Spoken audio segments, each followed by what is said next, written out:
T9C got the fucking juice. Silver's the new gold. It's this shit sick.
T9C got the fucking juice.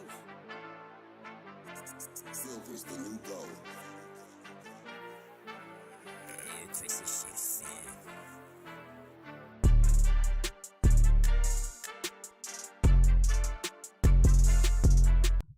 What's going on, everyone? Welcome back to another episode of the JT Sports Podcast. I'm your host, JT. NFL free agency is just around the corner. We already have some big free agency news. Russell Wilson got released by the Denver Broncos. They are taking the largest dead cap hit in NFL history at $85 million. We're going to be talking about what's next for the Denver Broncos at quarterback. How are they going to go about addressing that position? Are they going to try to find his replacement in the draft, free agency? The Pittsburgh Steelers are another team that has an interesting quarterback situation. You know, what are they going to do with Kenny Pickett? Are they going to give Kenny Pickett another year to prove himself? Are they going to bring in veteran competition? Some reports out there say that they don't have a lot of interest in guys like Justin Fields, Baker Mayfield, or Kirk Cousins. And I'm putting my credibility on the line. All right. I'm going to be ranking all of the top 10 best quarterbacks in this upcoming year's draft from 10 to number 1.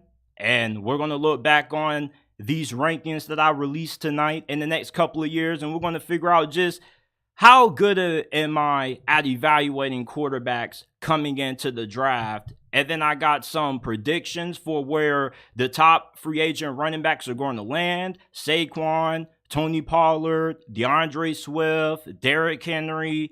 And then I got some thoughts about college football. Arch Manning opted out of the new upcoming college football video game. And is Ole Miss overhyped or a true contender this year? Before you begin, leave a like, subscribe to the channel. I appreciate everybody that's tuned in live. Remember that we're not just the podcast. Well, we're not just a YouTube channel. We are a podcast, and you can find us on all podcasting platforms: Apple, Google, Spotify, Amazon, wherever you get your podcast from. The JT Sports Podcast is available. After this live stream ends, It will be available in audio format for you guys to listen to on every podcasting platform. So make sure that you guys go ahead, check out the JT Sports Podcast. If you have a question that you would like answered on a future episode, you can send them in the DMs on Instagram at JT Sports _ and on X at JT Sports __. If your question's good, we will answer it on the potential episode. So go ahead and send your questions there. And one word from our partner Mint Mobile before we start. Does it piss you off how much you pay for your monthly phone bill? Why are you getting frustrated when our partner Mint Mobile has plans as low as $15 a month that give you unlimited talk and text on the nation's largest 5G network? Stop getting frustrated with how much you spend on your monthly phone bill and go to trymintmobile.com/JT Sports in description and pinned comment down below to get access to premium wireless for only $15 a month. That's only $15 a month. Switching to Mint is easy. It only takes 15 minutes to do. If you're pissed off with how much you pay for your monthly phone bill, switch to Mint Mobile today and go to trymintmobile.com/JT Sports in description and pin comment down below to get premium wireless for only $15 a month. Stop getting upset with how much you spend on your monthly phone bill and switch to Mint Mobile today. Okay, hold on, everyone. We got to adjust the camera a little bit. All right, here we go. All right, guys, so it's that time of the year for me to put my credibility on the line as a draft analyst. I'm going to be ranking the top 10 best quarterbacks in the upcoming 2024 NFL draft. And we're either going to look back on these rankings in 4 or 5 years and I'm either going to look like a genius or a flaming idiot. I'm hoping that I look like a genius. I'm pretty confident in my evaluations of these quarterbacks this year. We're starting off with Jordan Travis from Florida State. He comes in at number 10. He has improved a lot over his last couple of years at Florida State. There used to be a point when he first started out for the Noles when he came in sparingly as a Wildcat quarterback. And every time he came in early in his career, you always knew he was going to run the football. He wasn't really a threat at all with his arm. But over the last 2 years, he has really come along really impressively as a passer. He also is a really good leader, hard worker. The players love him. And I just think with that injury that he suffered, it was a really big hindrance to Jordan Travis being able to further improve his draft stock, because before that injury, I had him graded as a 6-7 rounder. And now after the injury, I don't even know if he's even going to get drafted. But just because he may go undrafted doesn't still mean he can't have a good career. I think he can come in, be a solid backup. Maybe he can come be somewhat of a gadget guy, use him a little bit as a receiver or decoy in certain formations. But overall, he has the potential to be a pretty decent backup in the league. He can extend plays. He's a really good athlete. Outside of Jayden Daniels, he's the best quarterback in this class with the ball in his hands when he decides to tuck and run. And if he improves in the NFL as a quarterback inside of the pocket, his accuracy improves also. He gets better at throwing with better timing and anticipation. This is one of these late round gems who you potentially could find if you're a team that's in search of a reliable backup who gives you a little bit of wow and flavor when it comes to dual threat ability. Joe Milton comes in at number 9 for me. He lit up the NFL Combine. A lot of people were really impressed with how well Joe Milton threw the football, and everybody knows that Joe Milton has one of the strongest arms in the history of football. All right. It doesn't even matter if he gets drafted or goes undrafted. As soon as he officially is a member of the NFL, he's going to have the strongest arm in the league. The question is, can he carve out a career where he could potentially be one of the best quarterbacks in the league? Because that's his upside. You talk about boomer bust prospects. It doesn't get any more boomer bust than Joe Milton. If this guy can go to the right team with the right head coach, let's say Sean McVay or the Rams, and he can help Joe Milton improve his mechanics, get better at throwing the ball with accuracy and anticipation, with how good of an athlete he is. He's not Anthony Richardson, but he does have pretty good size. He's 6'5", 235 pounds, and he has enough athleticism that you can utilize him on design quarterback runs, read options, QB sneaks, tush pushes, if you want to utilize him in that direction. Joe Milton, the problem with him is that he's a big project. The footwork isn't great. His mechanics aren't great. You're pretty much trying to rebuild this dude from the ground up. But with how gifted of an arm this dude has and how great of an arm talent he is, if you're a guy who's a really confident offensive-minded coach, you look at Joe Milton with all these physical tools and you say, we bring him in for 3-4 years and maybe we can have a decent starting quarterback on our hands, and then once he becomes a starter, he can improve and maybe become a top 10 quarterback. Joe Milton, really intriguing quarterback prospect who comes in at number 9 on my top 10 quarterback rankings for 2024. Sam Hartman, I have him at number 8. If you're looking for a quarterback who's really good in structure, really accurate, has a little bit of mobility, Sam Hartman is your guy. My comp for him is Gardner Minshew. Really scrappy. He has played a lot of years in college football, so you're getting somebody who, he's up there in age, but he's also really experienced. He knows how to run a pro-style offense because Notre Dame runs somewhat of a NFL-style offense. So the transition from college football to the NFL shouldn't be that difficult for Sam Hartman. What is going to make the transition for Sam Hartman a little bit difficult and why he projects as a low-end starter, maybe a high-end backup at the NFL level, is that he doesn't have a good arm. He can't really throw the football in tight windows. He doesn't really throw a great deep ball. His deep balls look a little wobbly. But in terms of looking for a really good starting quarterback, a good backup quarterback, Sam Hartman definitely fits the mold of that. And if you're looking for somebody who maybe could be a low-end starter potentially, Sam Hartman, if you can groom him for maybe 2 years, he could become that for you. But I don't see him any more better than that. A guy who, if he reaches his ceiling, he can start a few games for you. Maybe he can be a bridge quarterback until you can find a better successor. Sam Hartman, I really liked watching him at Wake Forest. When he went to Notre Dame last year, the expectations for him were pretty high, and I'm not going to say he disappointed, but you just expected a little bit more for somebody who has had all these years starting in college football for his final season to be a little bit more impressive statistically. But he's a solid quarterback prospect, and I have him at number 8. JJ McCarthy is in at number 7. Now, the JJ McCarthy arguments are really interesting because fans are not high on this dude at all. Many of us believe that he's not good, he's very raw, he's very toolsy, and he should have went back to Michigan for another season.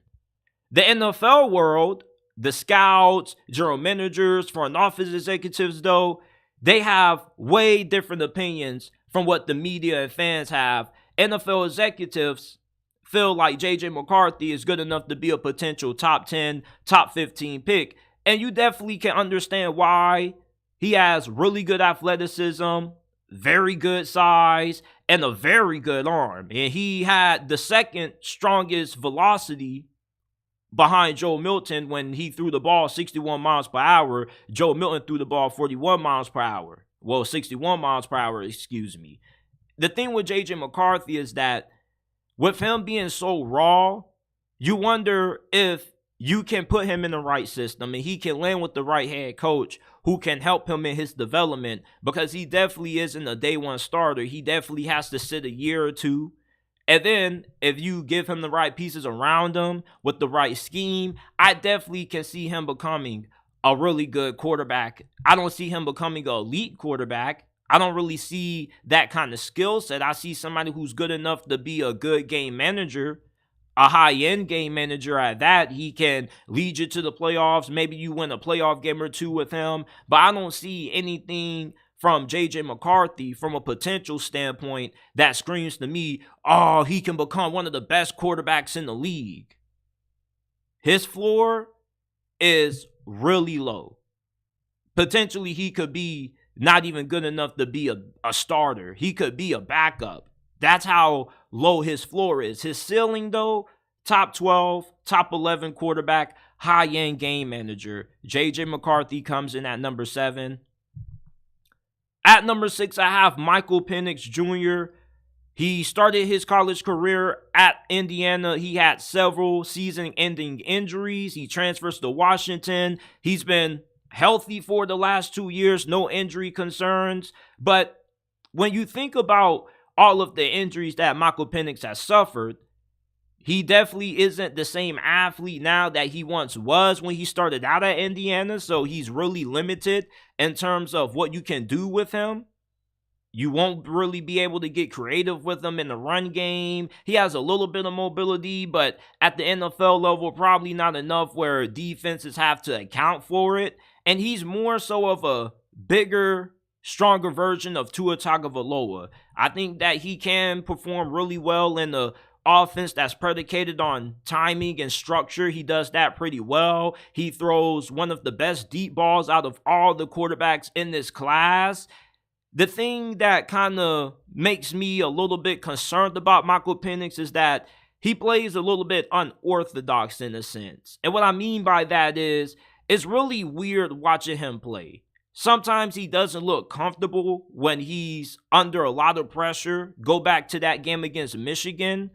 But when he's operating out of a clean pocket, he's like poetry in motion.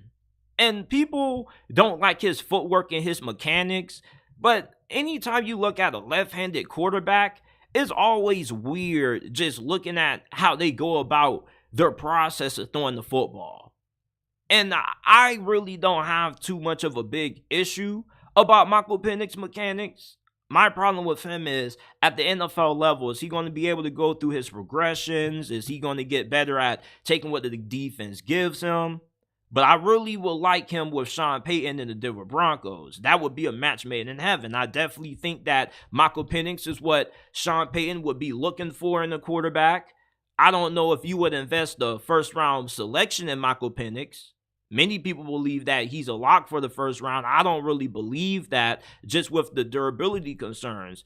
Yes, you can sell teams on the fact that he has been healthy for 2 straight years, but nobody's going to overlook several season-ending injuries that you sustain back to back to back. You feel me? So it's just from a risk standpoint, if you're going to invest the first-round pick into a quarterback, you rather take JJ McCarthy in the first round than Michael Penix, only because of the durability concerns, because first-round selections are a really big investment. And you definitely don't want to risk that high of an investment on somebody who you don't really know is going to be able to be dependable for you.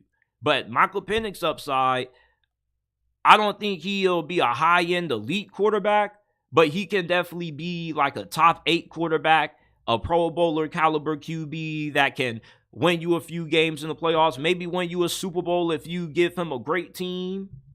So I got Michael Penix in that Michael at number 6. Number 5, Bo Nix. Bo Nix had one of the biggest turnarounds in the history of college football. He was not good at Auburn. He had a subpar career. Then he goes to Oregon, and he absolutely just has I don't even know how to describe it, bro. It's just, he went from becoming an average quarterback to the best quarterback in Oregon football history. He was dynamic. He was like out throwing the football downfield. He was one of college football's most accurate quarterbacks. The thing with Bo Nix is that how much of that was a testament to how good of the talent he had around him, and how much of that also was a testament to how good of the play calling he was able to get. Because Bo Nix, in the NFL, many people view him as a more athletic, stronger version of Johnny Manziel, and maybe he could be what we all thought Johnny Manziel would be in the National Football League, at least those who were fans of him. Bo Nix, he's able to improvise. He gets outside the pocket. He can buy time for guys to get open. He's a really good runner. That's something that I don't think gets talked about him enough. If you're looking at a quarterback who you can utilize as part of your run game, on QB powers, read options, zone reads, you definitely can utilize Bo Nix in that way. Another thing that I like about Bo Nix is that he's really accurate in the short, intermediate passing game. If you want to operate a quick passing offense, Bo Nix, he definitely is somebody that loves dumping the ball out to his running backs. He definitely loves taking what the defense gives him. He doesn't really put the ball in harm's way. Going back to his time at Oregon, there weren't too many throws I've seen Bo Nix made that were boneheaded decisions. If he threw an interception, maybe he misjudged. You know, if a wide receiver was open, maybe he just threw the ball just a tad bit too late. But I really like Bo Nix. If he was to get drafted in the first round, I wouldn't be upset with it, even though I view him more as a second round pick, because his upside, I don't think is that high enough to warrant him being the first round pick. I definitely do think that right now he could come in and maybe in the year be a top 15 QB and at best be a top 10 quarterback. But I just don't really see elite superstar top 5 level ceiling out of a guy like Bo Nix. And his floor, I think he could be as bad as Kenny Pickett. That's how bad Bo Nix can be. I saw that Washington game, and it was really rocky, especially in the Pac-12 championship. The second time they faced off against each other, he had a really slow start to that game. There were a lot of balls being thrown in the dirt. I don't know just how truly accurate he is throwing the football downfield. A lot of Oregon's offense was predicated off short passes. But if you can get him outside the pocket, you get him going with play-action rollouts, bootlegs, I really think that's how you can get Bo Nix comfortable, and that's how you can get the best out of him. And that's when he was at his best, at least in my opinion, when he was playing for Oregon. So he comes in at number 5. Number 4 is Spencer Rattler. I know a lot of you guys are probably going to get riled up about this. You're going to disagree with this. But Spencer Rattler, a few years ago, going into his second season at Oklahoma, was arguably projected to be either the second or first overall pick in the draft a few years back. Now, his time at Oklahoma, year 2, didn't end on a high note. He got benched for Caleb Williams, but he goes to South Carolina, and he improved. South Carolina just didn't have a lot of talent around them. You know, like, they had a few wide receivers, but they struggled to stay healthy. And the offensive line was always a travesty. Every single year, Spencer Rattler was underneath center. But when you look at what Spencer Rattler did well this past season for South Carolina, when he had time to throw the football, he threw a really nice deep ball. And I do think that he has pretty good accuracy. The problem with it is that his accuracy can be hit or miss, and he can be a little bit all over the place. He has a really rambunctious playing style where it's just chaos at times, and you want him to be more controlled in the NFL. Can he be a little bit more structured with his playing style? Because there are times when he just tries to do a little bit too much and it gets him in trouble, and there are times when he just doesn't have the right footwork. He just gets a little bit off balance with just a little bit of pressure in his face. He's not really one of the best quarterbacks at handling pressure. And he's not a great athlete. He ran a 4.95 in the 40-yard dash. Now, he's going to be a lot faster in game. He has faster game speed than that. He's not really one of those burners. He's one of those more shifty quarterbacks that just knows how to make you miss because he's a little nimble. He's a little elusive.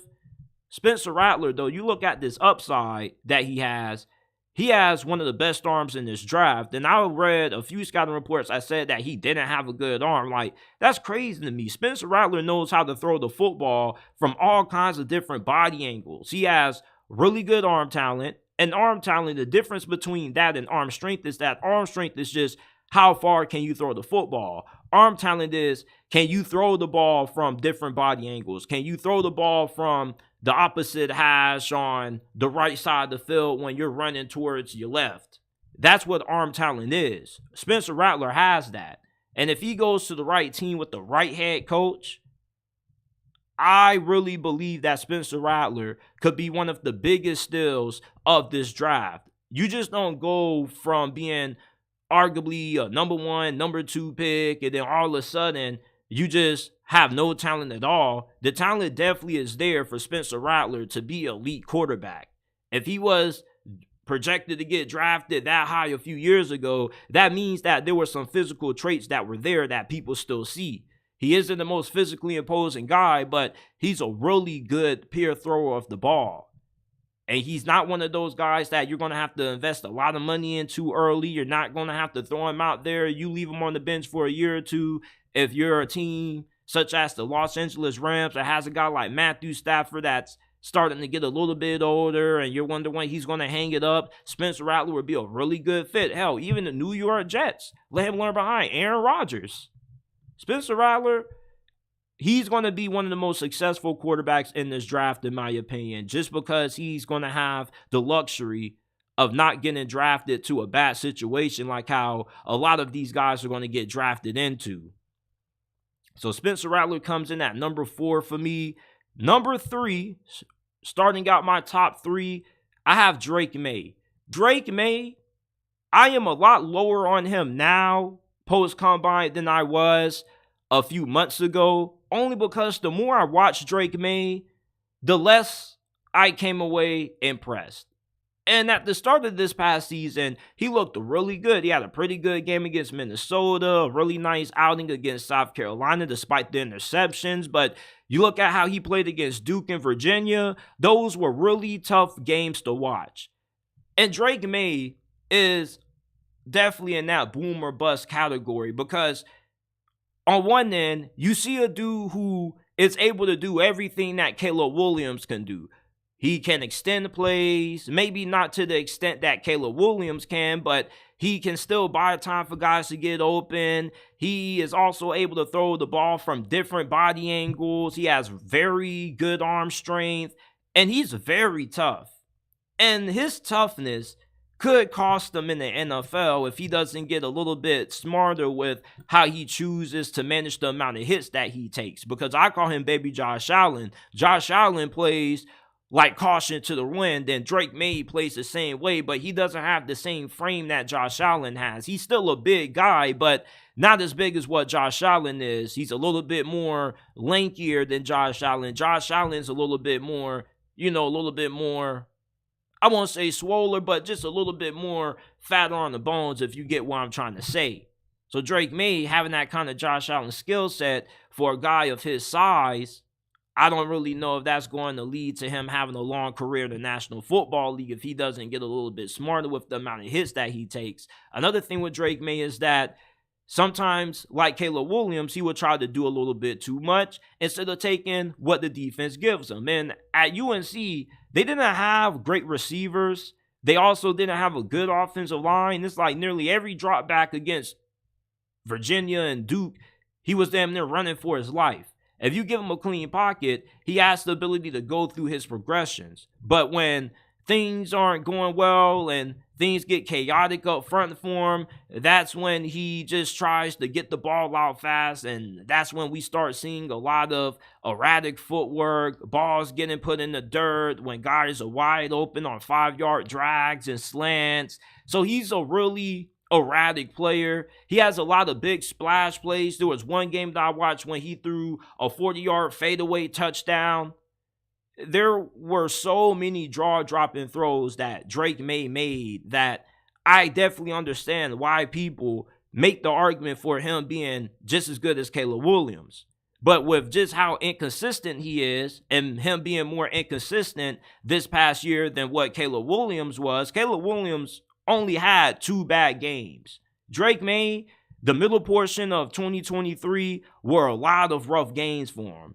And just with Caleb Williams, he's just more controlled. Drake Maye This dude is like a spark plug. You just don't know what the hell you're going to get. It's just so chaotic. But he's not as chaotic as Spencer Rattler, which is why I have him above Spencer Rattler. And the ceiling is definitely super high for Drake Maye. Hell, I wouldn't be surprised if Drake Maye came right out the gate and looked like a top 10 quarterback. He definitely has every arsenal in his toolbox to have one of those kinds of careers that could get him a gold jacket, just like Caleb Williams. And there's not a single throw that Caleb Williams can make that Drake Maye can't make himself. But it's just that you have a little bit more concerns with Drake Maye because of the inconsistencies, because of the fact that, you know, he is somebody who has one of those caution to the wrist play styles. Just don't really know how to really project how his career is going to pan out in the NFL. And out of all these QBs who has to go to a great situation, who's going to get drafted in the top 5 or top 10, I think for Drake Maye, the situation he lands at is going to be so vital to his success in the NFL. Jayden Daniels, I have at number 2. And I might as well reveal number 1, Caleb Williams. Jayden Daniels has improved so much over the last couple of years. And even at Arizona State, when he was a true freshman, there were some mock drafts ahead of time that was saying that he could be a first-round pick potentially. He looks really fantastic running the football. He's getting a lot of comparisons to Lamar Jackson. I understand why, because they both are really elusive. They kind of have like that joystick kind of movement. But I don't think he's as twitchy as what Lamar is. Lamar is one of one. Jayden Daniels is a little bit of a few notches below what Lamar Jackson is as a runner. But that still doesn't mean that he's not going to be a elite run threat in the NFL. He definitely is going to be one of those QBs that can get to over 100 yards per game at an instance. You know, you saw that game against Florida that he had not too long ago last year. The dude ran for over 200 yards. It was a game against Ole Miss when he carried the team. Jayden Daniels was literally carrying LSU. And they didn't have the best offensive line. They had great receivers, but the offensive line was a work in progress. Jayden Daniels, to me, with how improved he is as a thrower from the pocket, he's getting more comfortable moving inside of the pocket, stepping away from pressure, stepping up in the pocket. I definitely think that he's good enough to be a day one starter. It may be a little bit rocky, but he definitely can improve as the year progresses. And a team like the Las Vegas Raiders will be a great fit for him. He already has a lot of chemistry with Antonio Pierce because they were with each other back when Antonio Pierce was on the coaching staff of Herm Edwards when he was at Arizona State and he was still their head coach. So Jayden Daniels, I would love for the Raiders to go ahead and trade up and draft him. He would be a great fit. They've been looking for a franchise quarterback for years. You thought you had that in Derek Carr. He was a really good quarterback, but I wouldn't really consider him a franchise quarterback because he wasn't the kind of quarterback who could win you a Super Bowl. Jayden Daniels is the kind of quarterback that if he reaches his ceiling, he's good enough that potentially he could be going toe-to-toe with a guy like a Josh Allen or Justin Herbert or Patrick Mahomes in his division if he goes to the Raiders. But that's if he reaches his potential. But I don't think that Jayden Daniels' floor is that low. I think his floor is what Justin Fields is right now. And Justin Fields is what? Top 20 quarterback at worst. But his high-end ceiling or his high-end upside for me is going to be Lamar Jackson. You know, Lamar Jackson is a dual threat quarterback and he can not only run the football at a really high level, but he can throw the football at a really high level. And that's what you could possibly see out of Jayden Daniels. He's also way more of an explosive runner than what Caleb Williams is. Now, Caleb Williams is undisputedly my number one quarterback. Last year, it was 1A, 1B with Bryce Young and CJ Stroud. But the gap between Caleb Williams and everybody else in this draft class, I just think is so large that we really shouldn't be discussing if Caleb Williams has any competition in this draft because he's one of one. He definitely is a generational quarterback. We're not going to find too many quarterbacks like him that are a refined version of Patrick Mahomes. Drake Maye, yeah, he has all of the ability to make the same kind of throws and plays that Caleb Williams can make, but he's not as refined as what Caleb Williams is. Caleb Williams doesn't have as many turnovers. He's better at going through reads than what Drake Maye is, and he's just very smooth. He's a very smooth player. He has a really good understanding of the game, really good instincts, has a really good feel for when the pressure is around him. And he just always seems to know where to go with the football. Every time he's getting outside the pocket, he's just finding guys open. You know, he's a playmaker. He's like prime Russell Wilson mixed in with a little bit of Patrick Mahomes. It's just, he just finds ways to make the impossible throws look fucking possible. That's the best way I can put it. And also, when he runs the ball, he looks a lot like Jalen Hurts, but a little bit more shiftier. Jalen Hurts, he has a really different running style from what Lamar and Jayden Daniels have. Jayden Daniels and Lamar Jackson are quarterbacks that they get into the open field, they're going to put a couple of moves on you. Jalen Hurts gets into the open field. Yeah, he may put a move or two on you, but he's not as agile. Caleb Williams, he's kind of like Jalen Hurts. He's more of a power runner, but he does have a little finesse in his game. And although he may look 6'1" and may not light up the department when you look at his weight, but you also look at him on the field and pass, the dude does look pretty built. He does look like he's built like a running back. So even though he may just be a tad bit undersized at 6'1", the dude still is built to be able to sustain enough hits that he can make it through an NFL season without having to worry about his durability. He truly is a generational talent.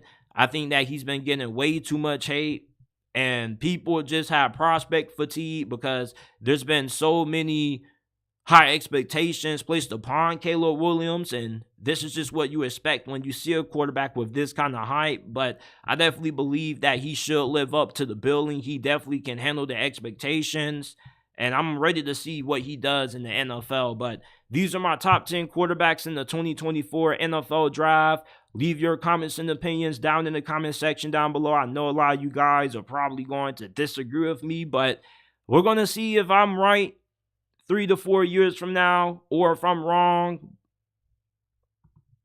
Before we move on, leave a like, subscribe if you haven't already.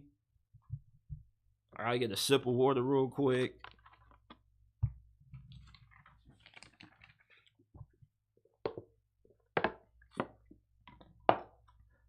Shout out to everybody in the comment section. I am Danny716 says Sam Hartman is Baker Mayfield's twin. Ross Mott says, oh, Spencer Rattler, top 4, nice. Bills can help Joe Milton to replace Josh Allen in 3 to 4 years. Appreciate everybody that's tuned in the live stream. Remember that we're not just a YouTube channel, we're a podcast. You can find us on Apple and Spotify. If you enjoy and you want to support the pod, give us a 5-star review. We will greatly appreciate it. Share the pod with your friends, family members, and acquaintances.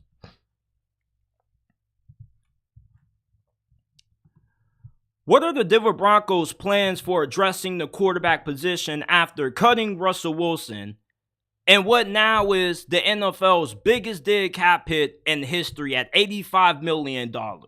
They don't really have a lot of options out there because your cap situation with what you just did to Russell Wilson isn't going to allow you to get a guy like a Kirk Cousins or a Baker Mayfield because they're going to be asking for a lot of money that you're not going to have the ability to give them. So your next best option is you go out there and you get you a Jameis Winston who Sean Payton already has familiarity with. When Jameis Winston started a few games for him his final season in New Orleans, and he led New Orleans to a 5-1 record. He had a 14-4 touchdown interception ratio that season. And if you pick him up in Denver, he will probably be the best quarterback you could get for a low-end contract because you're not going to bring back Russell Wilson, who probably is going to sign for a veteran minimum. Maybe you look at a guy like Sam Darnold, but with Jameis Winston already having familiarity with Sean Payton's system, it just would make sense for Sean Payton to bring back Jameis Winston to his offense. You do got Jarrett Stidham, and you may ask, well, what makes Jameis Winston better than Jarrett Stidham? Jameis Winston pushes the football downfield. And Jameis Winston is the first round pick, and that talent still gets showed when he is in the ball game. The problem is he turns the football over way too damn much. But when he's playing under Sean Payton seems to be the only head coach who has the cheat codes to knowing how to lower Jameis Winston's turnover numbers, to get Jameis Winston playing at a more efficient level. So Denver, if you sign Jameis Winston, that doesn't mean you're committing to him long term to being your quarterback. He's just the best starting caliber QB you can get on the market right now for a low price, because you don't have a lot of money to allocate to getting a big name on the market. And there only are two big name QBs right now, which are Baker and Kirk Cousins. And Tampa may bring back Baker, and Kirk may go back to Minnesota or even Atlanta, but you're not going to have enough money to get into a bidding war with those teams, which is why Jameis Winston makes sense. In terms of drafting a quarterback in this year's draft, you're picking 12. So unless you plan on finding a way to trade up into the top 10 or top 5, you're possibly not going to be able to draft the Jayden Daniels, Bo Nix, or maybe not even Drake Maye, and definitely not Caleb Williams. So that probably leaves you in contention for either Michael Penix, JJ McCarthy. Bo Nix may be there, but with how much interest the Giants seem to have in taking a quarterback this year, I don't see Bo Nix falling past 10. The Broncos, if they want to get one of the better QBs in this draft, you're going to have to trade into the top 10. And you don't really have the assets to do that. Denver is in a really bad spot this year, because at 12, you could get Michael Penix, but Michael Penix with the medical concerns, you don't really know if it's worth the risk. Now, if you draft him in the second round, or a guy like Spencer Rattler in the second round, that could be a good option for you. Or if you take JJ McCarthy 12th overall, because he definitely could be there. I don't see him getting drafted in the top 10, but with how much praise he's getting from front office executives and NFL scouts, I don't really think it's a question that he pretty much could be viewed as a lock for the first round. And since he comes from an NFL offense that Jim Harbaugh ran at Michigan, the Denver Broncos, you're going to be getting a quarterback that, yeah, he can sit for a year, but it's not like he's going to have to wait 2-3 years, and it's going to take so much time for him to be ready to take over the mantle as QB1, because I don't really think he's as raw as what everybody makes him out to be. He only needs one more year of college. He's not going to get that, so that just means he can make up for that by sitting on the bench. And you remember what people said about Anthony Richardson last year. People said around this time that Anthony Richardson was super raw and he wanted to be day one material, and look how fast he developed. He was starting week 1, opening weekend. We can see the same story maybe with JJ McCarthy going to a guy like Sean Payton. Sean Payton is one of the best offensive minds in NFL history. And let's knock off this nonsense trying to make it seem like Drew Brees carries Sean Payton. You guys do know that Sean Payton has a winning record without Drew Brees being a starter, right? Before Sean Payton arrived in Denver, Russell Wilson was garbage. Sean Payton came back and made that dude look somewhat serviceable. And everybody's trying to make it seem like Russell Wilson was the hero in this situation. No, he wasn't the problem, but I don't think he was part of the solution neither, which is why they were willing to take an $85 million dead cap hit, the largest in NFL history, to get rid of him. Sean Payton is a great offensive mind. His final season in New Orleans, he had Jameis Winston cooking. I'm not really worried about who he decides to draft. If there was any coach that I would trust to develop JJ McCarthy into a good or elite quarterback in this league, it would be Sean Payton and maybe a handful of other coaches. You're in good hands with Sean Payton. Like, stop buying into this media sob story that people want to give for Russell Wilson. Russell Wilson was one of the highest paid quarterbacks in the league, and he didn't play up to that. He was getting just as much money on a yearly basis as Patrick Mahomes, Josh Allen, and all of the other top quarterbacks in the league. And he never looked like a top quarterback. He only looked as good as what he did because of Sean Payton and the system that he was able to build around what Russell Wilson was still able to do effectively at this stage of his career, which isn't that much. And another possibility that I know a lot of you people are probably not going to like, but I definitely could see happening. Maybe Denver doesn't get a quarterback in this year's draft that they really like that much. You roll with Jameis Winston for this year or another vet, and you just try to put yourself in position to maybe tank for Shedeur Sanders next season. And it makes a lot of sense because he's only right down the street. You're going to be able to watch more Shedeur Sanders this season than anybody else because they're playing in Boulder. And Deion Sanders, there's a lot of high expectations that's going to come from that being his dad. But if there's anybody who I think is built to handle the kind of pressure and attention that's going to come from, his dad being one of the greatest, most notable athletes of all time, it definitely is Shedeur Sanders. And if he was in this year's draft class, I think he undoubtedly would be the second best QB behind Caleb Williams. He's NFL ready right now with just how well he's able to go through his reads, his progressions, and how accurately he throws the football. So I want to be against the Denver Broncos taking for Shedeur Sanders because I'd rather tank for a quarterback that I know is actually going to hit and actually be able to solve my lingering quarterback issue that I've dealt with ever since Peyton Manning retired, than go ahead and try to swing and miss with a quarterback that I don't really have a lot of interest in and just trying to force myself to get a QB just because I feel like I need to draft a quarterback. If there's not a quarterback that the Broncos really believe can turn into that franchise guy, then they might as well just go ahead and mail it in and try to get Shedeur Sanders next year, because that's more of a safer option at quarterback than just wasting the first round pick on a quarterback this year and you got to reset again next year. It just doesn't make sense. You're not really going to be doing too much anyway with your salary cap situation. So I'm pretty sure you Broncos fans don't expect to make the playoffs next year, especially with how tough the division is going to be. So with the fact that you're in this much of a cap struggle, you might as well just prepare to tank for Shedeur Sanders. You have not been able to address the quarterback position for nearly a decade. Why not just go ahead and tank for a safer option and get in Shedeur Sanders and finally put the rest your quarterback woes and address that situation next year? You just roll with Jameis Winston or a vet for 2024, and then you draft Shedeur Sanders next year. Hopefully you're bad enough. You should be able to. And with Sean Payton, Shedeur Sanders should have the Denver Broncos in a potential situation where they could compete for Super Bowls again. I don't think that's a crazy scenario to throw out there.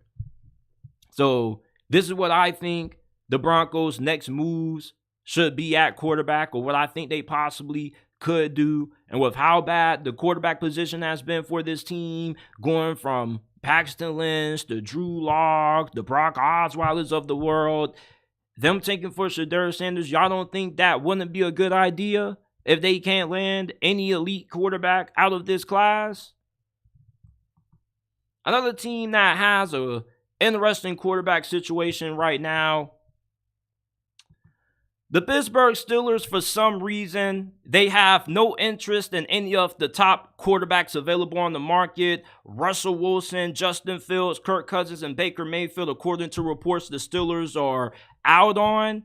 And it seems as if they're willing to run it back with Kenny Pickett, and they're willing to give him another year to prove himself. And I really don't understand why. Kenny Pickett doesn't have anything special about him that makes you believe and have confidence that he's going to be able to go toe-to-toe with any of the best quarterbacks in the league, like Lamar Jackson and Patrick Mahomes, or Joe Burrow and Josh Allen.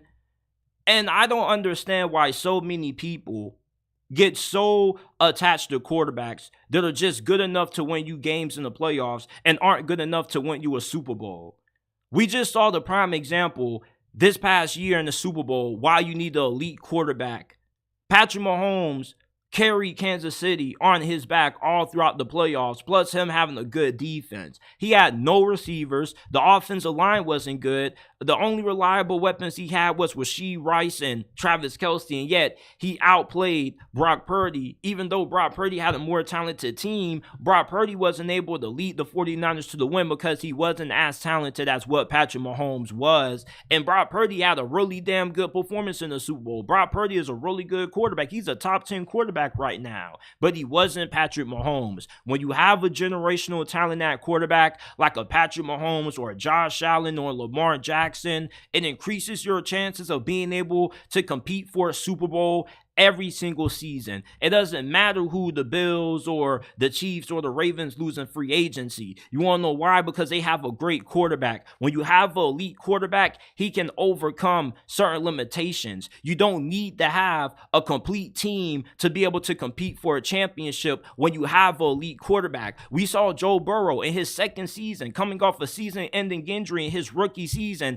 take Cincinnati to the Super Bowl with a great, good group of wide receivers, but when the worst offensive lines to ever make it to the Super Bowl. That's the prime example of what you expect a quarterback that you draft number 1 overall, who you view as elite, to be able to do. For Kenny Pickett to be good enough to win a Super Bowl for Pittsburgh, not only does he need a great team around him, he needs a great play caller, he needs a great defense, he needs everything. And you're not going to be able to win with a guy like Kenny Pickett. He has no traits about him that stand out other than he has the ability occasionally to raise his game in the fourth quarter at times. But you have to be able to play a full 60-minute game. Football is not a 15-minute game. It's a game that's 4 quarters long, 60 minutes. And you don't really get good quarterback play from start to finish out of Kenny Pickett. You can blame Matt Canada's incompetence as a play caller all you want.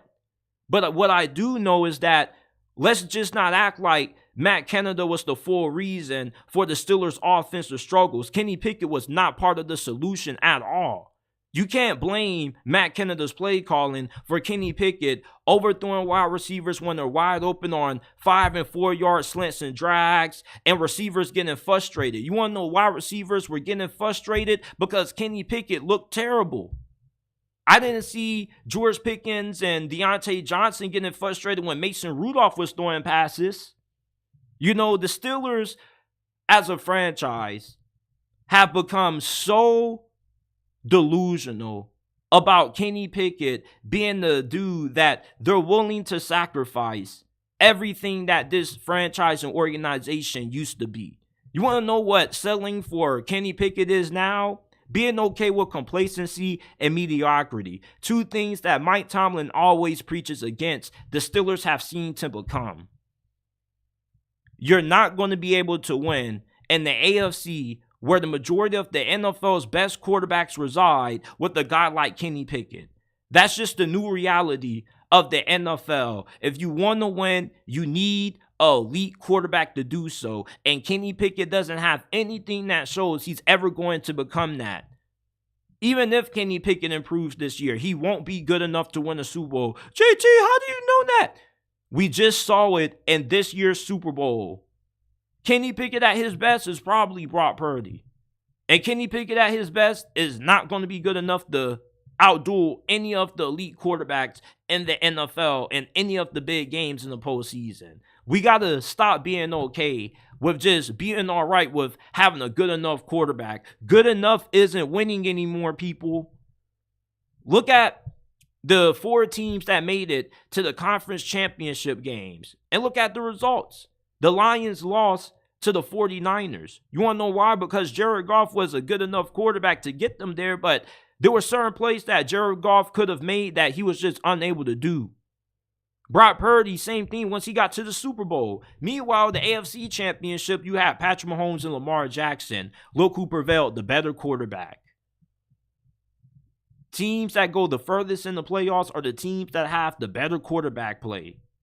Kenny Pickett, there's nothing about him that screams he's a Super Bowl caliber quarterback, even when he reaches his upside, or if he ever reaches his upside. People keep saying we need to give Kenny Pickett a chance. What more do we need to see out of Kenny Pickett? We know what his ceiling is. It's limited. And we don't even know if Mike Tomlin wants to do who even wanted Kenny Pickett. Hell, he didn't even want Matt Canada.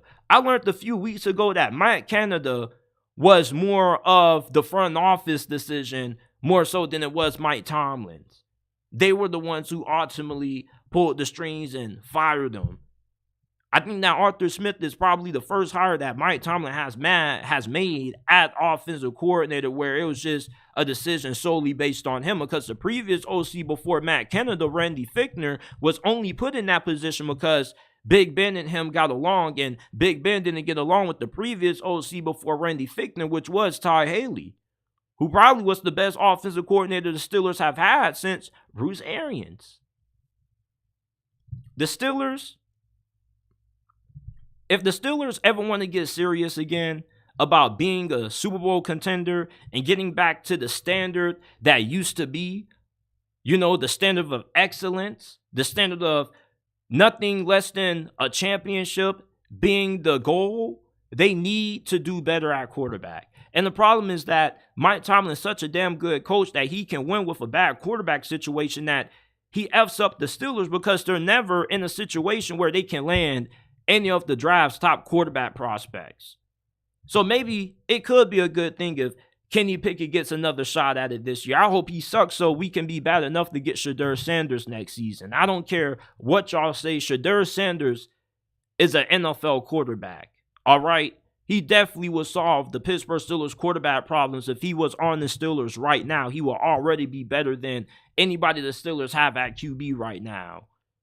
So for me personally, I'm not really a big fan of Kenny Pickett. I never wanted to do it in the first place. I made several videos doing it. I got a lot of hate, but you guys see the real. You guys can go back and watch it. I was not happy when we took Kenny Pickett. There's nothing special about him.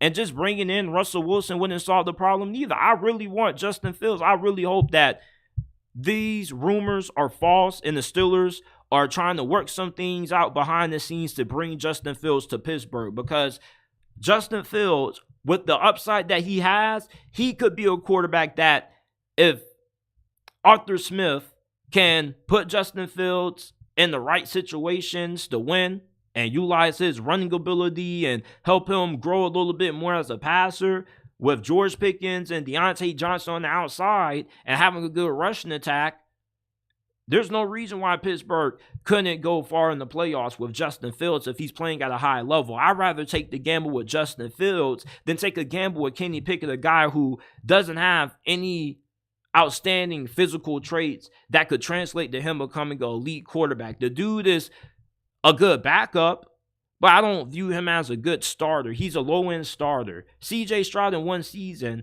already showed us he's a top 5 quarterback. Even Anthony Richardson, in the few games that he played this past year, he showed that he has a lot of promise. Even Will Levis. Like, why are the Steelers so committed to wasting their time with Kenny Pickett? We know this franchise has had a lot of great first-round selections, but also a lot of bad ones. Y'all remember Artie Burns? Y'all remember Jarvis Jones? I mean, come on, let's not act like the Steelers just have this great track record of drafting in the first round. They definitely have made some really bad selections over the last couple of years, and Kenny Pickett is one of them. I'm not saying the dude isn't going to be a solid quarterback at all. What I'm saying is that even if Kenny Pickett reaches his ceiling, reaches his full potential, that still isn't good enough for the Steelers to win. And that's why a lot of these teams have failed to be able to win Super Bowls, because they're just okay with winning with good enough. And that's how you get put up in bad situations. That's how you get fired. Look at the New York Giants right now. They overpaid Daniel Jones. For what? Look at the New Orleans Saints. They're giving Derek Carr all this money, and he's not going to be good enough to win them a championship. You need an elite quarterback if you want to win. As a Steeler fan, I'm literally begging the Steelers front office to go out there and get a good quarterback. Stop just wasting our time letting us pay this money for merchandise, pay money for tickets, invest our Sunday afternoons into watching bullshit quarterback play. I'm just sick of it. I just want something different. I want a good quarterback again. Is it that hard to ask for? Why is it that wanting better from the quarterback position, the most important position in the NFL, it's just an outrageous ask. Kenny Pickett is not that. He's not elite. He's not good enough to win a Super Bowl. So why are we trying to force ourselves to act like he could ever become anything better than that? If he can't lead the Steelers to their 7th Super Bowl, he shouldn't be starting. They should be looking for an upgrade. We still don't know what Kenny Pickett is, and he's going into year 3. I saw CJ Stroud in year 1 become a top 5 quarterback. So you mean to tell me that we still need more time? The better the quarterback, the better he makes the guys calling the plays look. I'm sorry. Yeah, Matt Canada was a bad play caller, but let's not act like he was all of the blame for the Steelers' offensive struggles. I mean, Kenny Pickett's best performance this past season, yeah, he threw for a lot of yards against Cincinnati. Cool. He only put up 16 points. Mason Rudolph looked so much better. The offense looked way more efficient when Mason Rudolph was at quarterback. And he started out as a third string. What does that show you about Kenny Pickett? The Steelers need to stop trying to force themselves to believe that Kenny Pickett is the guy, because he's not. And trying to wait for a guy to reach his potential, do you know where that gets you? It gets you fired. Mike Tomlin has never had a losing season. That might change this season if Kenny Pickett is a starting quarterback. Even if Kenny Pickett plays at a solid level. How far can the Steelers truly get with that?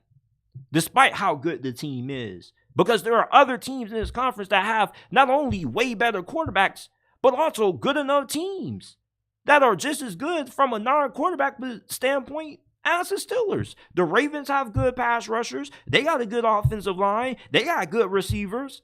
Everything the Steelers have, the Ravens have. The Bengals could have. The Chiefs are going to have. The Bills are going to have. The difference is not going to be the other positions. It's going to be quarterback. Everybody knows how great the Steelers are. Everybody knows how good TJ Watt, Cam Hayward, and Alex Highsmith, and Joey Porter Jr., and Minka Fitzpatrick are. Everybody knows about Pat Freiermuth and Deontay Johnson and George Pickens. None of that matters if you don't have a good quarterback in the end. You can have a good enough team all you want to. Look at Brock Purdy. Had a great team and still lost, despite the fact that the 49ers were a more talented team on paper. Kenny Pickett is not the guy, bruh. Kenny Pickett, I hope he's bad enough to lead us to Shedeur Sanders. And if we pass up on Shedeur Sanders, I'm going to be heated. Because we need a quarterback, and I'm willing to invest a throwaway season into getting one. Okay, because we need to stop trying to act like you can win with anything at quarterback in today's NFL when you can't. It's a different world than the 2020s. It's not the 2010s anymore when you can win with a Nick Foles at quarterback or Joe Flacco. You need elite. Why do you think the Cleveland Browns are changing their coaching staff to appease Deshaun Watson? Because they invested so much money into him. They traded for him because they were looking for an elite quarterback. And Deshaun Watson, he may be worse than Joe Flacco. That's why you need an elite quarterback. But look what happened in the playoffs, though. Joe Flacco, he flamed out. That's why you can't win with anybody in the postseason. You need great quarterback play to win. The better the quarterback, the further you go. But the less talented the quarterback is, the more he gets carried by the roster, eventually that gets exposed. When he gets forced to have to step up and make plays. Kenny Pickett doesn't do that. He's not a Super Bowl caliber QB. He doesn't move the needle. And I really pray to the football gods that they give the Steelers organization enough common sense to move on from this dude.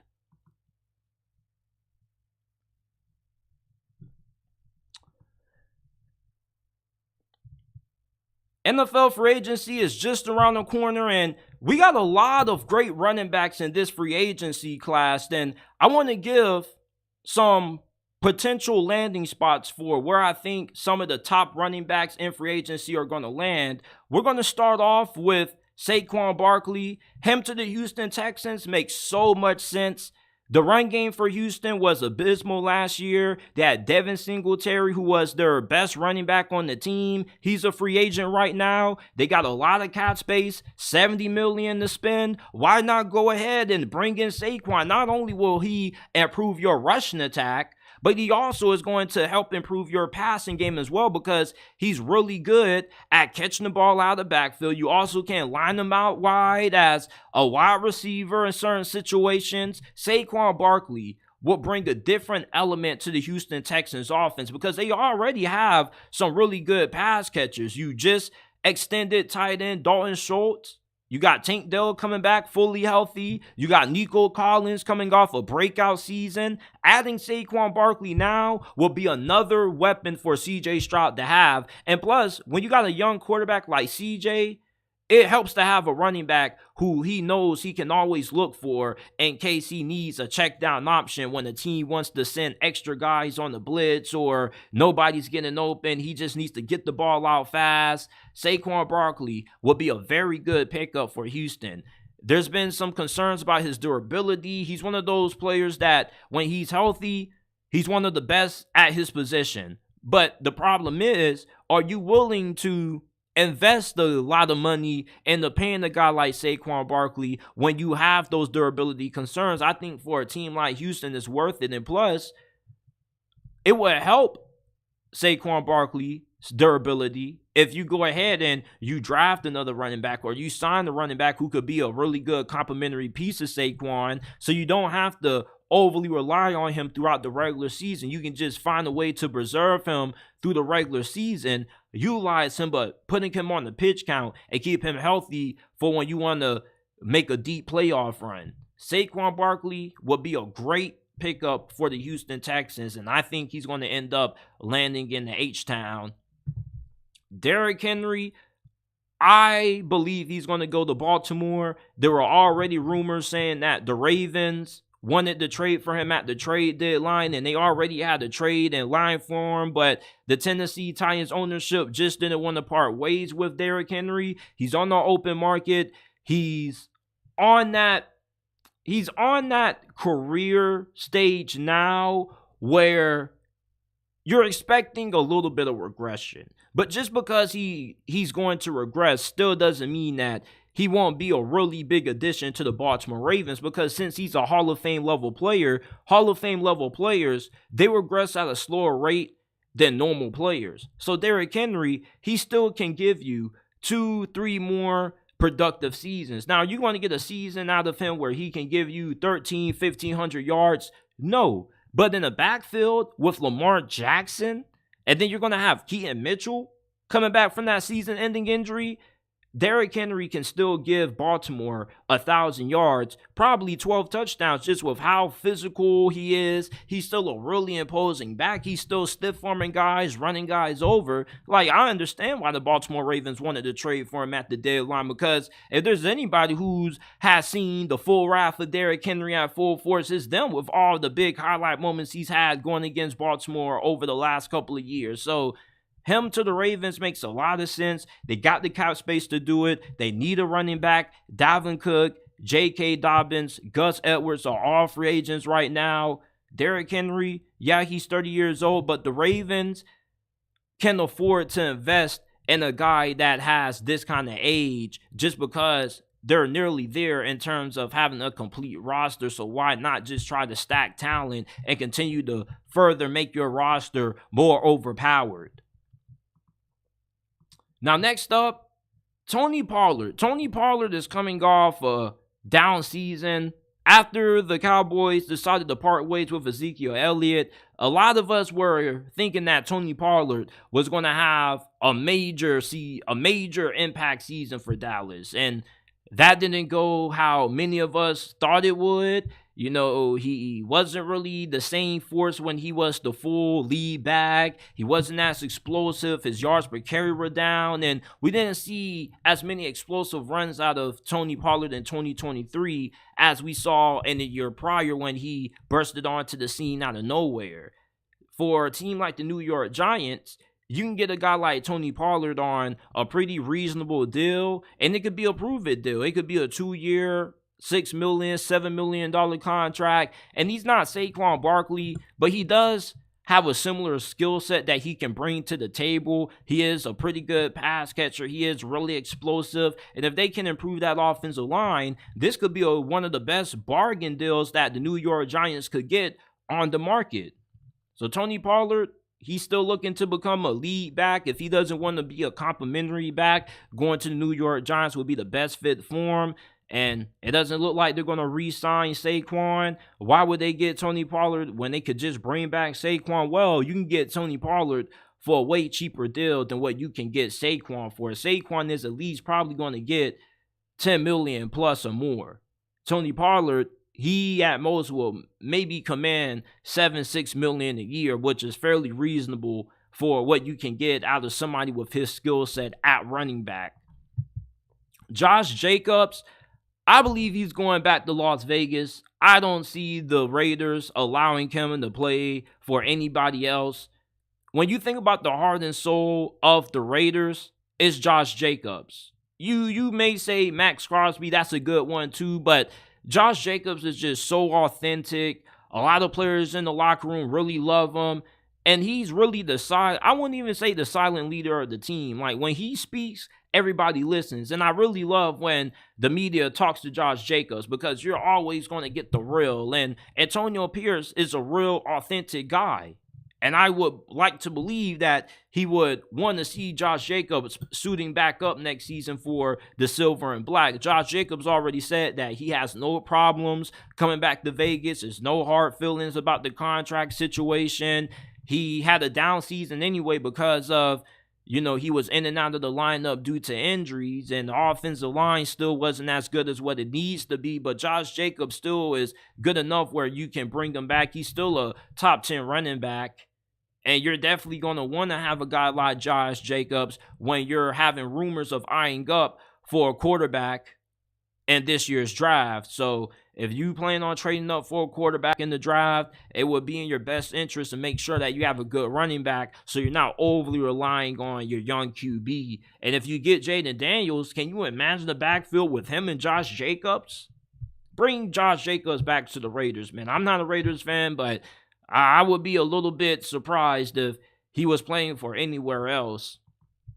DeAndre Swift is probably the most underrated running back on the free agency market right now. He's coming off a really efficient season with the Philadelphia Eagles, and he was the best part of the Philadelphia Eagles offensive attack when they started out 10-1. When things started to go left, that's when the Philadelphia Eagles got away from DeAndre Swift. But when they were running the offense through DeAndre, they were really effective. DeAndre Swift going to the Minnesota Vikings, you probably could get him for around $7 million a year. So it could be a cap-friendly deal that still allows you to bring back Kirk Cousins and Jay Jettas. But let's say you move on from Kirk Cousins and you got to go the route of getting a younger option at quarterback. It would help to have a proven running back there that is going to be able to take a little bit of that load off whoever's going to be your replacement at quarterback, which mainly could be you going in a younger direction. DeAndre Swift, not only is he a really effective running back, very good vision, very good after contact, but he also is really good in the passing game. So you can be a good check down option for a young quarterback or a young signal caller. DeAndre Swift, I also would like to see him on the Baltimore Ravens too. That would be really nasty, but I got him going to the Minnesota Vikings. They got a good amount of cap space. Yeah, they got to pay Justin Jefferson, Kirk Cousins potentially, but you still should have some money to be able to get a deal done with DeAndre Swift. These are my landing spots for all of the top free agent running backs. My predictions for where I think the best running backs in free agency are going to land. Leave your predictions in the comment section down below. let's segue to this. Arch Manning, part of the Manning family, came out and opted out of the new college football video game that's set to release this summer. And his reasoning for not wanting to be in the game is that he wants to become the starter first before he officially is in the video game. And a lot of people were really negative about this decision, saying that, oh, this was a soft move. He was weak for this. It's not really that big of a deal. It's like, yeah, I would have loved to play with Arch Manning if I decide to build up a dynasty with Texas. But it's not like you still aren't going to be able to somewhat create a player like Arch Manning. Now, the developers said that they're not going to allow players that decide to opt out to be created. They're going to have like a way to keep people from doing that. But you guys already know there's always workarounds for everything. So if somebody wants Arch Manning to be in the game, Arch Manning is going to be in the game and people want to play with him. But it's not this big of a deal where people got to make it seem like, oh, he's just soft and this and that. It's like, he wasn't going to be starting anyway this season. So it's not like anybody was really going to be caring about using him that much anyway. Now, if you're a big Peyton Manning or Eli Manning fan and you really wanted to utilize Arch Manning, then yeah, this probably is a big bummer for you. But, I mean, this is just players executing their rights. You know, we give these players the rights to transfer. We give them the rights to make their own decisions in terms of their own career paths. And if a guy wants to opt out of the game, that's just his decision. It's not the end of the world. You know, there are plenty of quarterbacks to play with on this new upcoming video game. If you want to play with Arch Manning, then you probably can find somebody who can get them into the game when they find a way to edit and mod the game and create players that can't be really used in the game. So I don't really get why everybody's just so bent up, out of shape. I'm pretty sure there's also a couple other big name players that are going to decide to opt out of being in the game. And really, you lose more opting out of the game than what you get if you were in the game, because it would increase your brand recognition. It brings more notoriety to players that are trying to build their own personal brands. But for a guy like Arch Manning, who already is pretty popular, he already has a really big NIL deal because of his last name, then it really serves no purpose for him to be in NCAA 14. But if you're somebody who isn't as popular as Arch Manning, take the free copy of the game, take the free money that they give you, and take the free promotion that you're going to get for being able to be a playable person in the game. Because if you play for a school like Georgia Southern, who a lot of people probably don't know about, and people end up utilizing you in dynasty mode and you're a really good player, then people may end up being a little bit interested in following you in real life, you know, off the video game, on social media and whatnot, and help support your brand. So I just feel like anybody who opts out of the college football game is missing out on free marketing, free promotion for themselves, and you just lose more than what you potentially could gain by opting out of the game than if you just choose to opt in and be a playable character in the game. But that's just my thoughts on Arch Manning deciding to opt out of the upcoming EA Sports college football game that's set to release in a couple of months. The last thing I want to talk about before we get up on out of here is Ole Miss. The hype for Ole Miss is at an all-time high. Everybody is going to be looking at Ole Miss this year. Let's start that over. I don't know how I want to start it. How you think I should start it? Gotcha. There's a lot of excitement for Ole Miss going into this year, and they got a lot of hype and momentum right now because they're coming off their first 11-win season in program history. They return a lot of talent on offense. They had a big transfer portal overhaul on defense. Their defense It's the only thing that has kept Ole Miss from being able to be a true contender in the SEC. And it looks like they finally have addressed that problem. They got a bunch of great pass rushers, great cornerbacks. You also have Pete Golding going into his second season as defensive coordinator. And plus, when you look at what they have offensively coming back, Jackson Dart, definitely somebody who should be on a lot of people's Heisman watch list because he probably is the best quarterback in the SEC coming back for this season. He had 31 total touchdowns last season. He's a really good thrower of the football, also a really good runner. Yeah, they did lose a really talented running back to Quinshon Judkins to the transfer portal, but Useless Bentley was also pretty good. They got a really good offensive line. You're stacked at receiver. And they've dominated the transfer portal. Like, how well Ole Miss has used the transfer portal is why they're in the position that they're in going into this season to potentially be able to win the SEC. Like, they got Juice Wells out of the portal, fam. Juice Wells was one of the more underrated wide receivers in the country. And he missed a good amount of action last year because of some injuries and a couple of other concerns off the field. But at South Carolina, he definitely was one of the more underrated receivers. And now going to Ole Miss with Lincoln Riley and Jackson Dart, he's probably going to be in the running to possibly win the Biletnikoff Award this season. So there's so much talent that Ole Miss has offensively that as long as their defense can play at a top 50 level, they're going to be able to compete with the Texases and the Georgias of the world. And they got a really easy schedule. Not only are they going to have a really good team going into this season, but they're going to have one of the easiest schedules out of any team in the SEC this year. They should be 4-0 before they even start conference play. They got to go on the road and play Kentucky. By that point, you should be 4-0.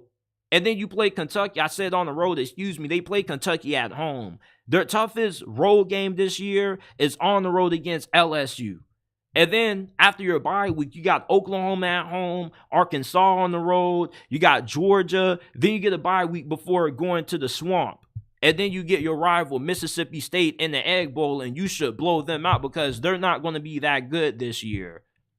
Ole Miss, with how well they have utilized the transfer portal and mixing that in with bringing in pretty solid recruiting classes, they're not one of those schools that are always going to recruit at a top 10 level, but they always can be around the 15, 20-ish range, and you mix that in with bringing in not just veteran guys from the portal, but bringing in freshmen, sophomores that still have a few years to develop, you can build up your roster to be good enough to compete for a national championship. We saw this with Florida State.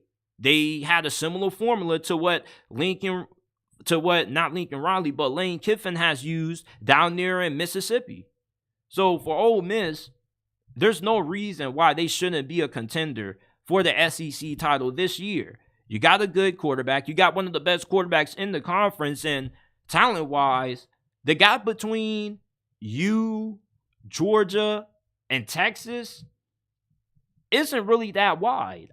I still would say Georgia has a better roster just because of how well they've recruited. They don't need to utilize the transfer portal. But with how crazy you went in the transfer portal, with how hard you went in the portal this last couple of off seasons, I kind of think that the gap shouldn't be wide enough where you can't finish off Georgia at home. You see, the difference is you had to go on the road and play Georgia last year. They got to come to your backyard and play you. And if you truly are as good as a team as what I believe and a lot of people believe you can be this season, you should be able to beat Georgia at home because elite teams in college football, they win at home. They defend home turf.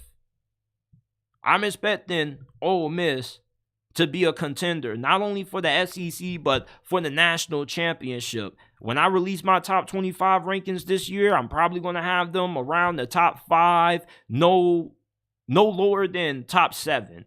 This truly is a really good team. They don't really have any weaknesses. They just have concerns. The concerns is Pete Golding going to have a top 50 defense? If you can have that, Ole Miss is going to be really scary this season. Does it piss So this is it for this episode of the JT Sports Podcast. I appreciate you guys for tuning in. If you guys enjoyed, leave a like, subscribe to the channel. Remember that we're not just a YouTube channel, we're a podcast. You can find us on Apple, Google, Spotify. Also, send your questions in on Instagram and X if you want them answered on a future episode of the podcast. You can follow us on Instagram at JT_Sports_ or at JT___ on X. This is it for this episode. I will see you guys Thursday with another edition of the JT Sports Podcast. I appreciate you guys for tuning in.